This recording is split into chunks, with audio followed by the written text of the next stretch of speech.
박지원 전 국정원장 성병 대리 처방 의혹. 박지원 전 국정원장은 지금 올해 나이가 80입니다. 이게 가능한가 싶은 생각부터 들죠. 그런데 요즘은 얼마든지 가능한 시대입니다. 비아그라를 비롯해서 여러가지 그게 가능할 그런 시대가 됐죠. 어쨌든 인터넷 매체 더 프리덤 앤 라이프에 따르면은 박지원 전 국정원장이 국정원장 재직 시절 성병에 걸렸었고 이를 치료하기 위해 측근이 대리로 약을 처방을 받은 것으로 알려져 파문이 예상되고 있습니다. 소식통은 누구로부터 옮은 것인가 라는 이 매체의 질의에 알 수 없다라면서도 본인 즉 박지원 전 국정원장이 국정원장 재직하던 시절에, 이게 중요하죠. 국정원장 재직 중입니다. 그러니까 공인이었던 시절이죠. 성병에 걸린 사실을 부끄러워해서 대리로 약을 타간 것이라고 밝혔습니다. 박지원 전 국정원장이 성병에 걸려 약을 대리 처방받아 복용했다면 의료법과 약사법 위반과 연결됩니다. 이거 아주 정말 쇼킹한 뉴스인데요. 이게 매체 파워가 약해가지고 이 뉴스가 나온 거는 한 열흘 전인데 아직까지 전파가 되지 않은 것 같습니다. 변호사 A씨는 진료 처방은 환자 본인이 직접 의료기관을 방문해서 대면 진료를 받아야 되고, 진료 처방전을 받은 경우 약국에서 처방약을 받는 것이 의료법과 약사법에서 규정한 정상적인 절차라고 밝혔습니다.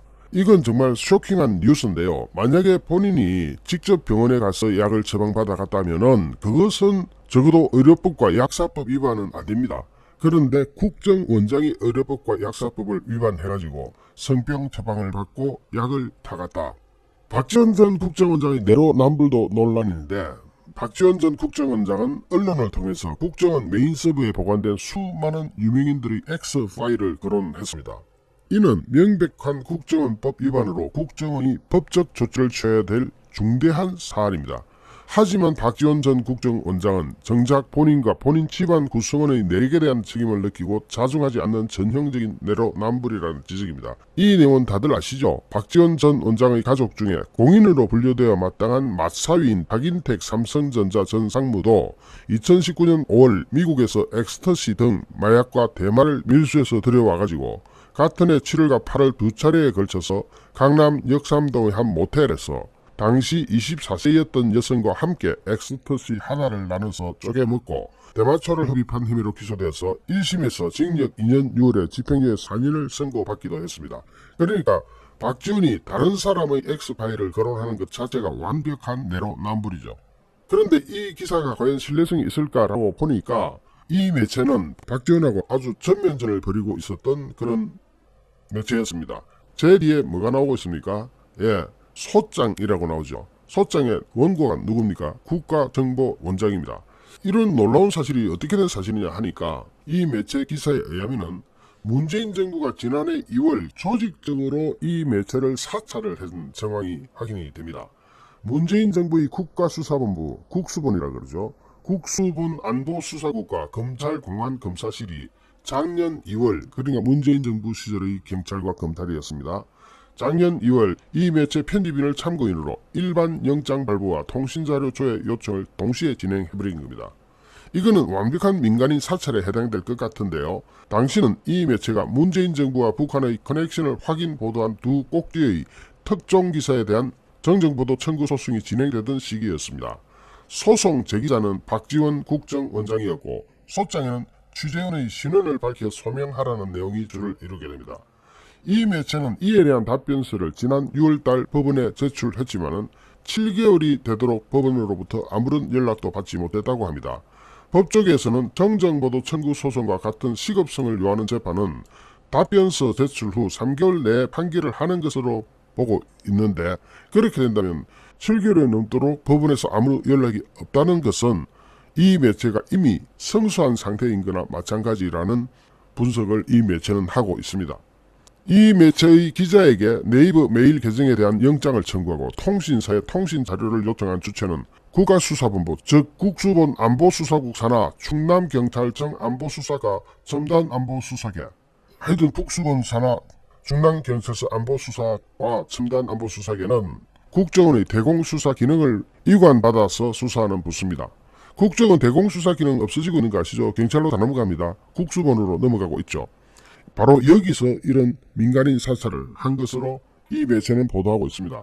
당시 수사를 담당한 국수본의 오모 수사관은 본인의 네이버 계정이 북한발 해킹에 노출되어 참고인인 본인에게 직접 알려 피해를 주기 위한 목적으로 신원 파악에 나선 것이라면서 인증수단 등 개인정보를 네이버로부터 제공받았지만 신원 파악에 미비해서 주민번호를 알기 위한 통신자료를 요청했다고 밝혔는데, 이 당시 오 수사관은 사건과 관련된 피해자와 네이버로부터 인증수단 이외에 제공받은 정보가 무엇이었는가라는 질의에 피해자 신원과 네이버 측으로부터 받은 정보 범위에 대해서는 구체적으로 밝힐 수 없다고 답변을 하게 됩니다.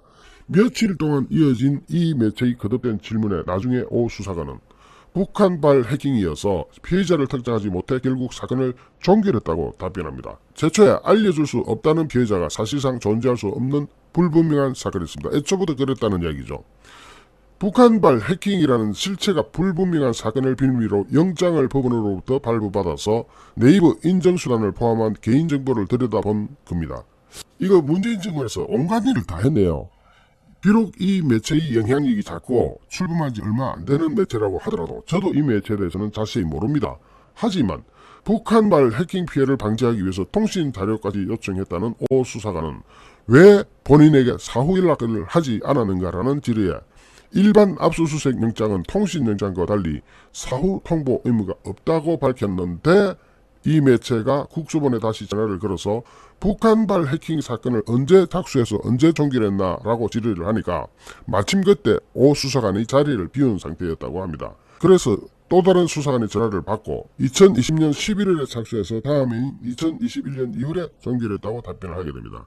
그래서 이 매체가 다시 전화를 걸어서 북한발 해킹 사건이 이미 종결되어버린 4월 달에 통신자료를 통신사에 요청했다면 북한발 해킹 사건과는 전혀 무관한, 관련이 전혀 없는 것으로 명백한 민간인 사찰이 아니냐는 취지로 질의를 하게 됩니다.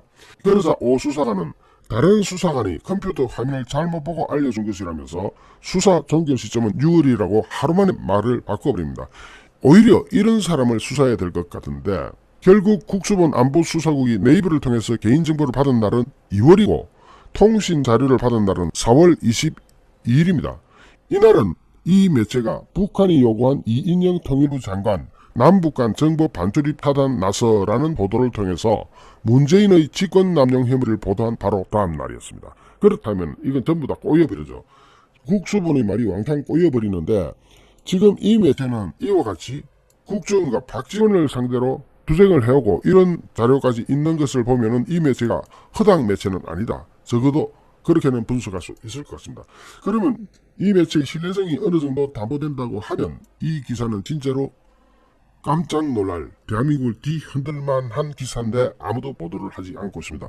우파 매체로서는 조중동을 비롯한 많은 신문과 인터넷 언론들, 그리고 공중파는 포기한다 치더라도 지상파, 그리고 좌파 매체들마저도 싹 입을 닫고 있는 겁니다.